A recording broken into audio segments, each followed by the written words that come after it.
2 + 2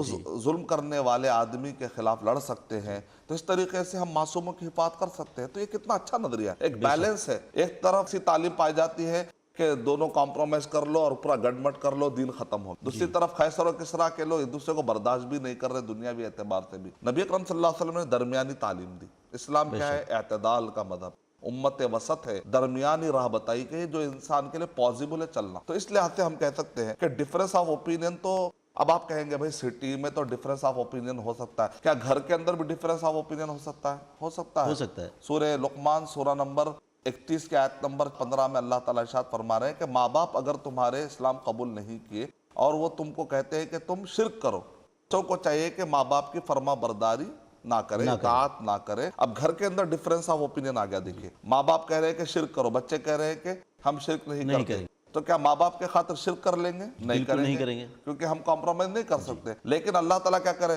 چونکہ تمہارے ماں باپ شرک کرا رہے لہذا ان کے ساتھ بے عزتی کرو، ذلیل کرو؟ نہیں. وَصَاحِبْهُمَا فِي الدُّنْيَا مَعْرُوفًا، دنیاوی اعتبار سے ان کے ساتھ کیا کرو؟ اچھا سلوک کرو. تو اس سے پتا چلا کہ ایک جگہ پر مسلمان غیر مسلم تعلقات بنا کر رہ سکتے ہیں. شکریہ شیخ صاحب، وقت اجازت نہیں دے رہا ہے. ناظرین، کتنے اچھے طریقے سے شیخ صاحب نے اپنی بات کو رکھا، کتنے اچھے طریقے سے انہوں نے بتایا کہ مذہب اپنی جگہ پر ہے اور آپسی تعلقات اپنی جگہ پر ہیں. ایک مسلمان ہندو کے ساتھ، ایک ہندو مسلمان کے ساتھ آرام سے رہ سکتے ہیں، مذہب کے اعتبار سے نہیں. انہی تمام ایشوز پر بات کرنے کے لیے آگے بھی ہم کنٹینیو بنے رہیں گے اگلے اپنے ایپیسوڈ میں. تب تک کے لیے اجازت دیجیے. السلام علیکم. السلام علیکم ورحمۃ اللہ وبرکاتہ. من أجل ذلك كتبنا على بني إسرائيل أنه من قتل نفسا بغير نفس أو فساد في الأرض فكأنما